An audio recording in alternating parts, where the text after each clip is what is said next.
აი ხვალ ეს კაცი რო ადგეს და აფხაზეთის და ცხინვალის დამოუკიდებლობა აღიაროს. აი რა ნამუსით უნდა ვთქვათ მე ჩვენ რომ ეს რატო გააკეთავ.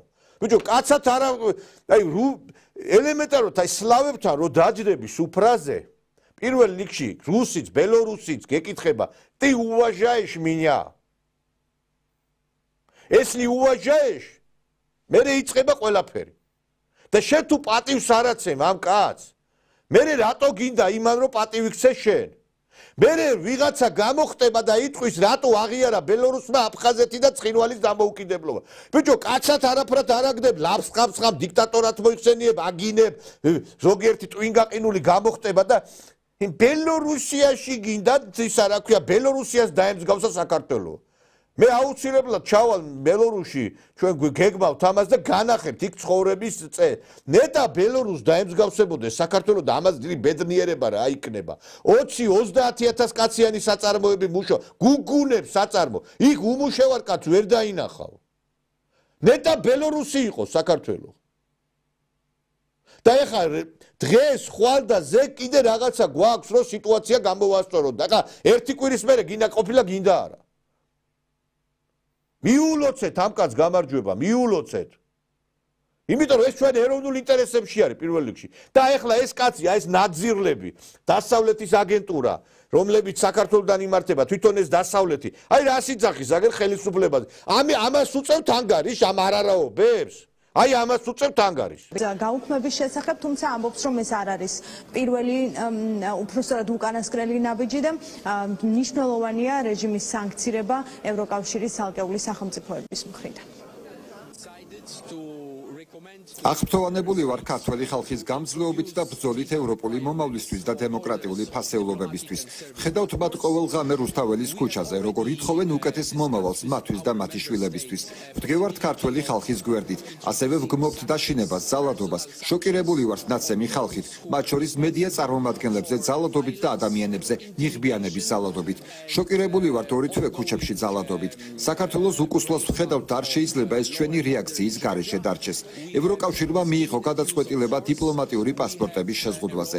ისინი, ვინც წარმოადგენენ ხელისუფლებას, მოუწევთ ვიზის შევსება, თუ უნდათ მოგზაურობა ევროპაში. ჩვენი მიზანი არაა ქართველი ხალხის დაზიანება, ვინც იცავს საქართველოს მომავალს, არამედ მათი დასჯა, ვინც პასუხისმგებელია რეპრესიებზე, ძალადობაზე, დაშინებაზე. ამიტომაც მივიღეთ გადაწყვეტილება. ჩვენ უკვე ვესაუბრეთ წევრ სახელმწიფოებს სანქციების წარდგენის შესაძლებლობასთან დაკავშირებით. პერსონალური სანქციები მათ წინააღმდეგ, ვინც პასუხისმგებელია ძალადობაზე, დაშინებაზე და მიმდინარე დარღვევებზე კანონების კუთხით. ჩვენ გვაქვს ძალის დისკრიმინაციული გამოყენება, გვაქვს სასამართლო სისტემის ნდობის ეროზია.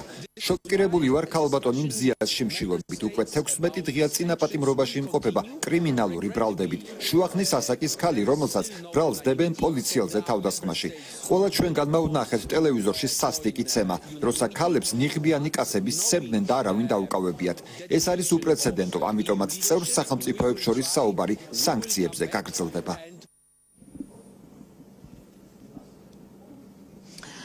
ეს მოლოდინი რომ სანქციები გაგრძელდება, კაია კალასის განცხადებამაც გააჩინა, როცა მან თქვა რომ ფიქრობენ ევროკავშირში რა უნდა იყოს შემდეგი ნაბიჯი. ეს პაվել ჰერჩინსკი, ეს წარმოშობით პოლონელი ადამიანი, რომელიც აი ესეთ განცხადებებს აკეთებს ჩვენი ქვეყნის მისამართი ძვირფასო ტელემაყურებლებო, ჩვენ გმირ პოლიციელს, აჭარის პოლიციის უფროსს. დგებუაძეზე ლაპარაკობს, რომ თურმე ეს სილა, აი რომელიც გააწნეს აი ამ ადამიანს, მე ხა ეს კადრი მინდა შემოგთავაზოთ.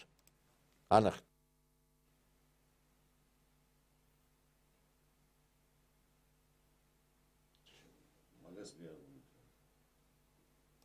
ესე იგი, ამ ქალბატონმა, ეს ქალი როგორ უნდა უწოდო ამას, გამოვიდა აღკვეთი ესე იგი, ხელწერილით გამოუშვეს პოლიციიდან დაკავებული რო იყო და გემრიელად უთავაზა ამ პოლიციის უფროს.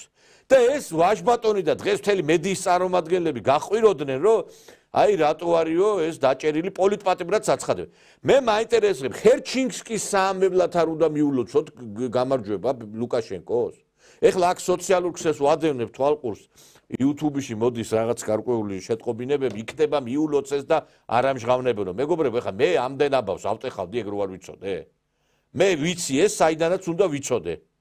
იმ ქვეყნიდან ვიცი რა ქვეყანაშიც უნდა გაგზავნილი ყოფილიყო ეს შეტყობინება. 100%-ში რო არ ვიყო დარწმუნებული, 1000-ჯერ არ გავიმეორებდი მიულოცეთ მეთქი. არავითარი გასაგებია შეიძლება არ აფიშირებენ, მაგრამ არც მიულოციათ და ამიტომაც მოუწოდებ და იმედი მაქვს რომ გააკეთებენ ამას. და აი ამაზე ჰერჩინსკი ლაპარაკობს, რომ ესე იგი თურმე უკანონო პატიმარია, პოლიტპატიმარია და თურმე აი ეს ადამიანები რუსთაველს რო არ